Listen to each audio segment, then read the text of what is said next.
Baik saudara pemirsa yang dikasihi oleh Tuhan, saya mengucapkan selamat tahun baru 2017. Dan kita sudah mempelajari bagaimana ada 9 faktor yang diberikan oleh roh nubuat agar kita menjadi penginjil-penginjil yang sukses, dan bila mana kita sudah mempunyai roh pertobatan yang sungguh-sungguh, maka tak dapat tidak kita menjadi penginjil yang sukses. Kita sudah mempelajari ada 9 faktor. Sekarang kita melihat bahwa perlu terjadi reformasi lebih dahulu. Reformasi di dalam tabiat, reformasi dalam pola hidup, reformasi di dalam segala hal yang bertentangan dengan tulisan-tulisan yang diilhamkan, tulisan roh nubuat. Sekarang kita melihat lanjutan apa penghalang reformasi itu terjadi. Kita mau mempelajari bahwa kita sangat membutuhkan kebutuhan yang terpenting, kebutuhan yang terutama, kebutuhan yang paling mendesak sekarang adalah kebangunan dan pembaharuan kehidupan yang soleh, adalah menjadi satu kebutuhan yang paling penting dan mendesak sekarang ini, supaya terjadi reformasi di dalam segala hal, reformasi baik di dalam kesehatan, reformasi baik di dalam hal penurutan kepada seluruh firman dan terang kebenaran, present truth. Apa yang menjadi penghalang reformasi itu bagi umat Tuhan sekarang? Kita mempelajari reformasi harus terjadi, namun ada penghalangnya. Dan penghalang itu kita mempelajari sebentar. Mari kita tunduk kepala, kita berdoa. Tuhan di surga, kami memohon kuasa Roh-Mu yang kudus, supaya kami melihat dan mendengar tulisan roh nubuat memanggil kami untuk mengalami kebangunan pembaharuan rohani, namun kami harus mengikuti petunjuk-petunjuk roh nubuat ini supaya kami melihat apa penyebabnya belum terjadi reformasi di dalam diri kami, di dalam gereja Tuhan, di dalam umat Tuhan di seluruh dunia ini. Tuntunlah kami dengan Roh-Mu yang kudus supaya kami boleh mengerti apa kata roh nubuat tentang keberadaan jemaat Tuhan sekarang ini menjelang datangnya hari Tuhan yang besar dan dahsyat tersebut. Ampun segala dosa kami Tuhan, terima kasih kami persembahkan permohonan kepadamu di dalam nama Yesus Kristus, Juru Selamat penebus kami. Amin. Apa penghalang reformasi tersebut? Roh nubuat mengatakan karena adanya penyembahan kepada berhala modern. Berhala modern disembah oleh umat Tuhan dewasa ini. Itu mudah kita mengerti bagaimana cara Tuhan bekerja sekarang ini dengan mempelajari bagaimana Tuhan bekerja pada zaman Gideon. Pada zaman Gideon, Israel dibiarkan Tuhan ditindas oleh bangsa Midian dan Amalek selama 7 tahun.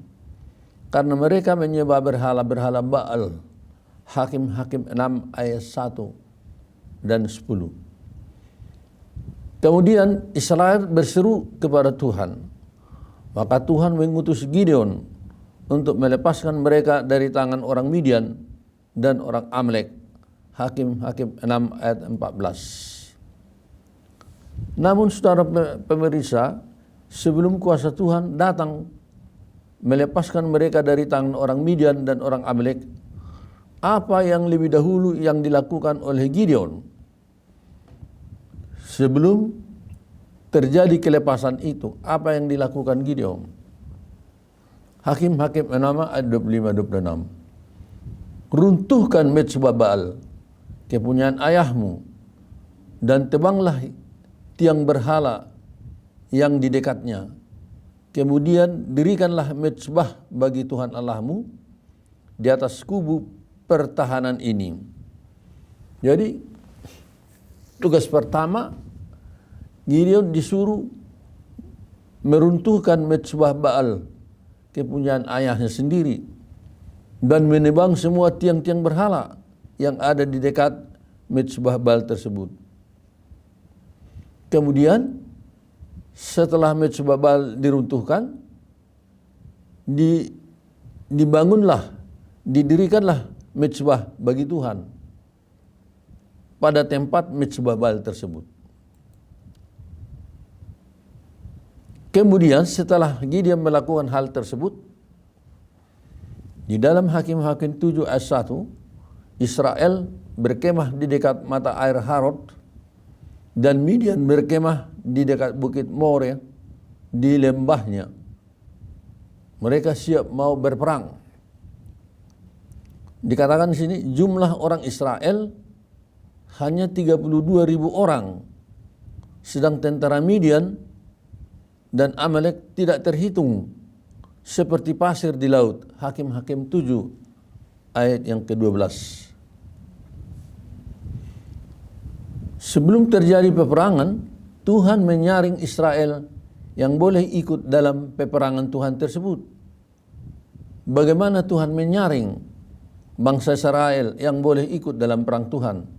Hakim-Hakim 7 ayat 3. Siapa yang takut boleh pulang. Maka pulanglah Israel sebanyak 22.000 orang. Kemudian saringan yang kedua, Hakim-Hakim 7 ayat 5. Barang siapa yang menghirup air dengan lidahnya seperti anjing menjilat, boleh pulang. Maka yang sisa hanya 300 orang. Dari 32.000 orang, hanya 300 orang yang terpilih untuk ikut perang Tuhan melawan Amalek dan orang Midian yang jumlah tentaranya tak terhitung seperti pasir di tengah laut, katanya.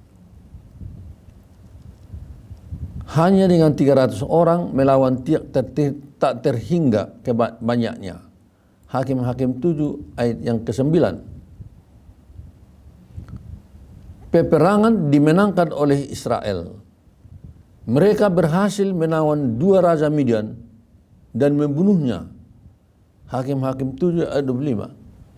Akhirnya peperangan dimenangkan oleh tentara Israel yang berjumlah hanya 300 melawan tak terhingga banyaknya. Keberhasilan melakukan pekerjaan Tuhan sesungguhnya bukan bergantung atas banyaknya orang yang melakukannya, melainkan atas orang yang sudah siap dipakai oleh Tuhan. Bukan jumlah tetapi kualitas kerohanian yang dipakai Tuhan memenangkan peperangan tersebut. Hal yang sama pun, saudara pemirsa, akan terjadi sekarang ini. Melawan tentara setan, melawan kuasa-kuasa kegelapan, memenangkan jiwa-jiwa bagi Tuhan, mengabarkan kabar selamat ke seluruh dunia, akan dilakukan hanya orang-orang yang telah siap dipakai oleh Tuhan. Maka itulah sebabnya untuk itu Tuhan membuat panggilan untuk mengadakan kebangunan dan pembaruan rohani. Oleh sebab itu, di manakah dimulai kebangunan dan pembaharuan ini? Di mana dimulai? Kata Roh Nubuat dalam 1 Testimonis 4:6-9. Tidak salah lagi di kalangan para pendeta-pendeta dan para pengerja-pengerjalah dimulai kebangunan dan pembaharuan tersebut. Namun perintah itu mengatakan, hancurkan lebih dahulu berhala-berhala modern itu. Kepada hamba-hamba Tuhan, para pendeta dan pengerja pada abad modern ini, perintah yang sama dikumandangkan, hancurkan lebih dahulu berhala-berhala modern. Di mana dimulai, saudara pemirsa? Tidak salah lagi di kalangan para pendeta-pendeta dan pengerja-pengerja. 1 Testimonis 4:6-9. Langkah pertama sama seperti apa yang dibuat oleh Gideon, hancurkan lebih dahulu berhala-berhala modern itu. Hancurkan. Bagaimanakah Roh Nubuat menjelaskan berhala modern tersebut yang ada sekarang ini? 1 Testimonis 6:09 berkata, umat Israel modern sekarang ini jauh lebih berbahaya daripada Israel dahulu dalam penyembahan berhala. Banyak orang tidak mengerti bahwa sekarang ini, zaman modern ini, umat Tuhan lebih dahsyat membuat penyembahan berhala modern daripada bangsa Israel dahulu, kata Roh Nubuat. Orang Israel modern sekarang ini jauh lebih berbahaya daripada Israel dahulu dalam penyembahan berhala. Tentunya berhala yang disembah sekarang ini beda dengan berhala pada zaman Gideon. Kira-kira apakah berhala-berhala modern yang sekarang disembah oleh umat Tuhan? Dikatakan dalam Roh Nubuat, berhala modern ini 1. Kepelesiran, hiburan-hiburan dan seks. 2. Selera, kurang pertarakan. 3. Uang. 4. Pakaian sudah menjadi berhala. 5. Kehormatan diri. 6. Kedudukan. 7. Pendapat atau buah pikiran sendiri sudah menjadi berhala. 8. Merasa diri lebih tinggi dari orang lain. 9. Kemalasan. 10. Ingin dipuji dan sebagainya. Itulah berhala modern yang disembah oleh umat Tuhan dewasa ini.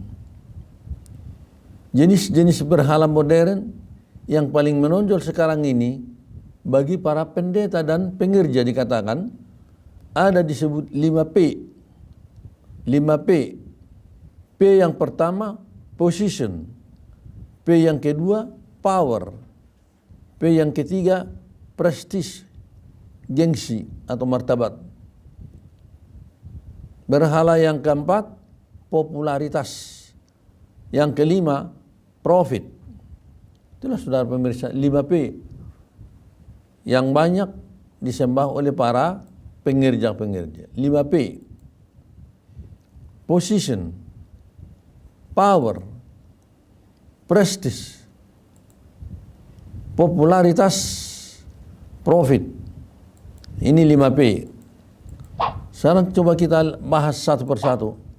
Posisi disembah menjadi berhala. Roh Nubuat memberikan penjelasan sebagai berikut. Posisi atau jabatan dapat menjadi berhala bagi orang yang merasa dirinya lebih berkesanggupan dari orang lain. Dan bila tidak dapat diperoleh, maka sering imannya kandas dalam pelayaran di laut kehidupan yang sebenarnya hanyalah pelayanan saja. Itulah mengenai posisi yang disembah sebagai berhala modern. Mazmur 75 ayat 7.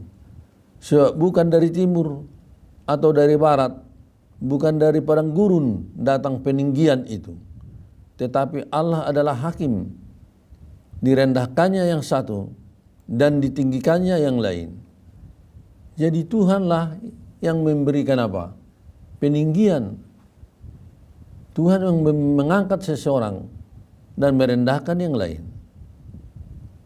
Kemudian apa yang disebut dalam 2 Samuel 7:9.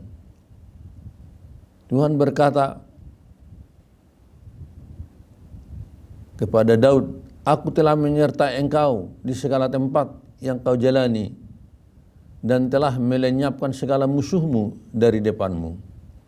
Aku membuat besar namamu, aku membuat besar namamu seperti nama orang-orang besar yang ada di bumi. 2 Samuel 7 ayat 9. Tuhanlah yang membuat besar nama seseorang. Bukan dia mencari kebesaran sendiri. Dan Tuhanlah yang membuat besar Nabi Daud seperti nama-nama orang besar dunia ini. Mazmur 37 ayat 23 berkata, Tuhanlah menetapkan langkah-langkah orang yang hidupnya berkenan kepadanya. Tuhan yang menetapkan. Rencana manusia tidak jadi, rencana Tuhanlah yang jadi di dalam menetapkan langkah.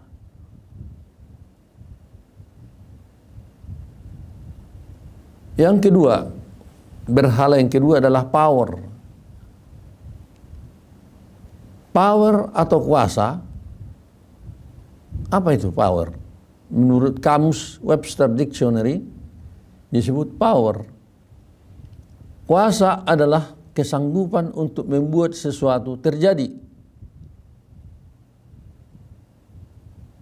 Power adalah sesuatu yang dapat membuat sesuatu berubah. Jadi membuat terjadi dan membuat perubahan, itu power. Power atau kekuasaan tidak menjamin keselamatan seseorang.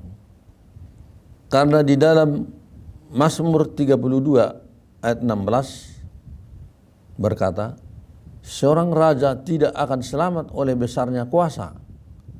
Seorang pahlawan tidak akan tertolong oleh besarnya kekuatan.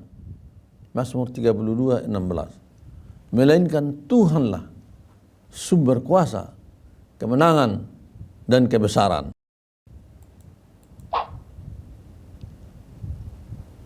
Berhala yang berikut, yang ketiga, yaitu prestise, disebut gengsi atau wibawa.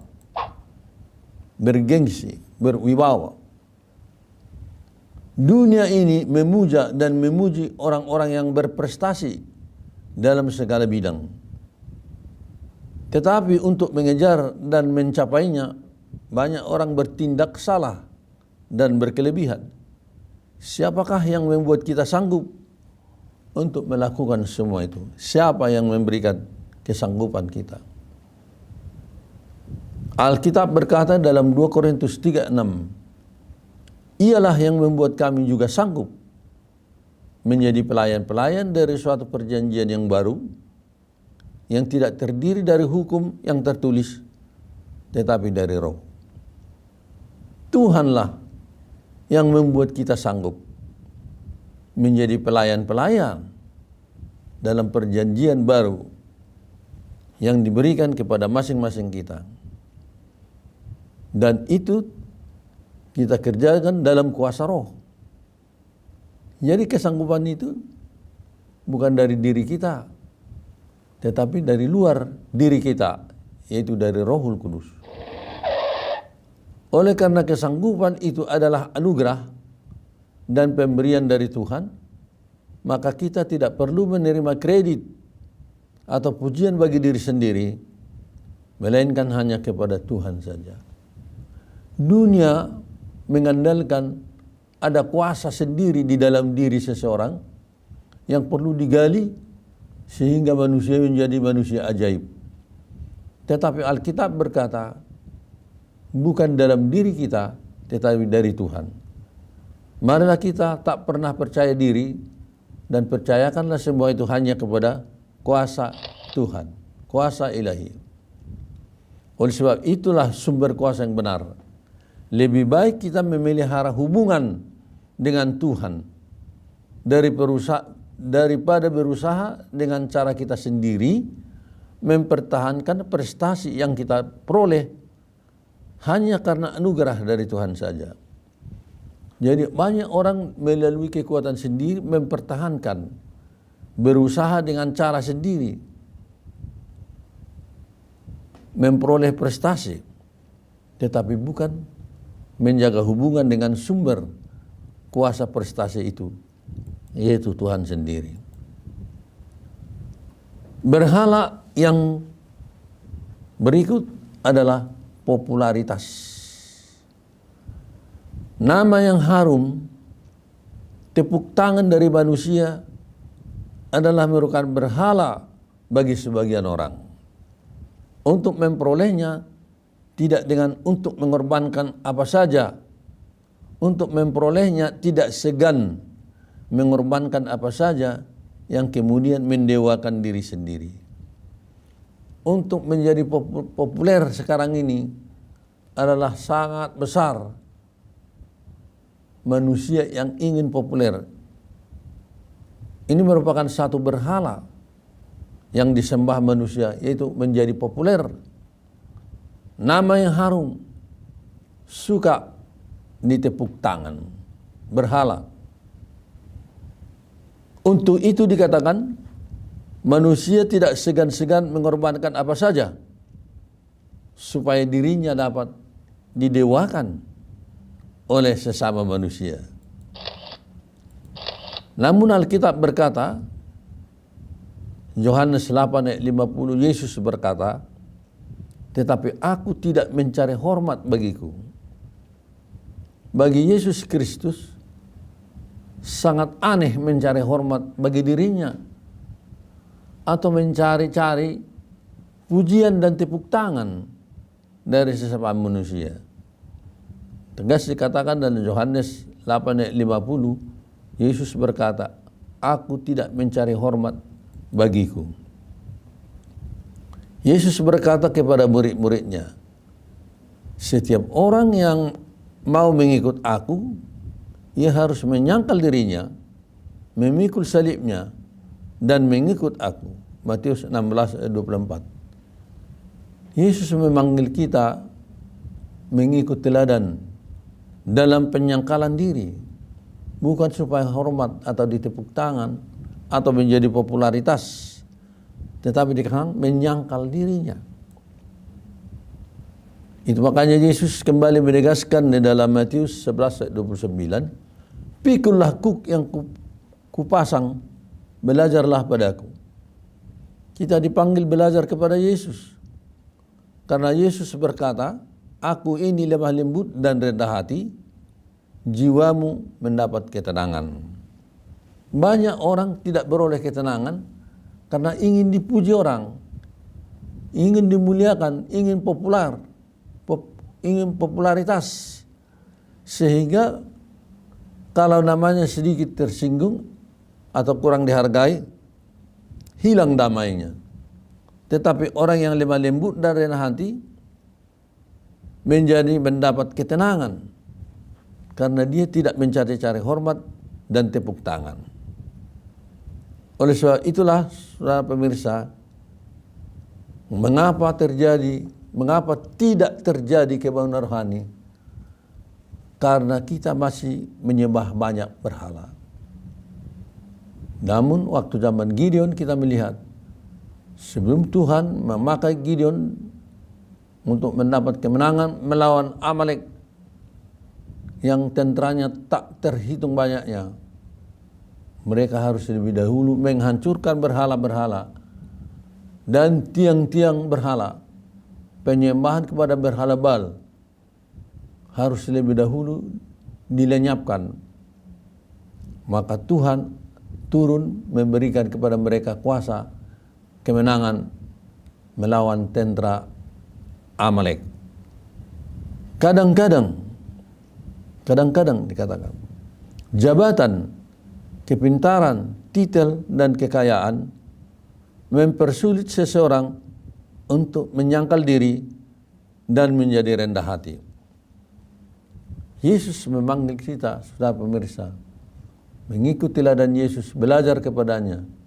Sebab Yesus mempunyai sifat lemah lembut dan rendah hati.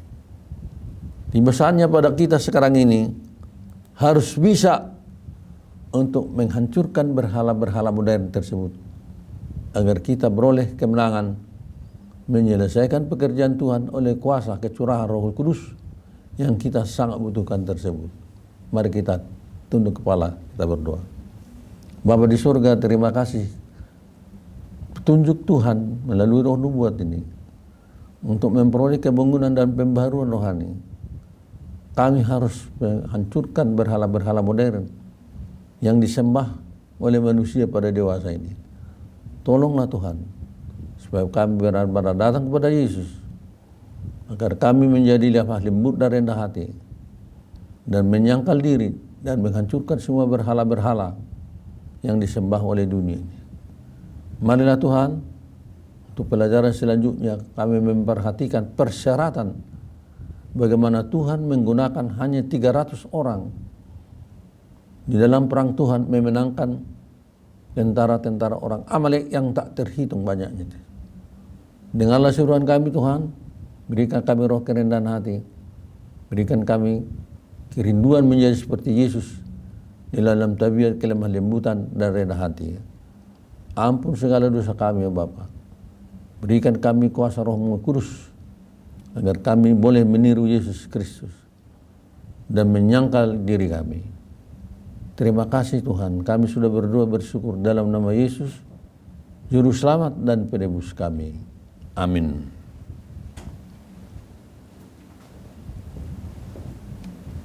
Oke.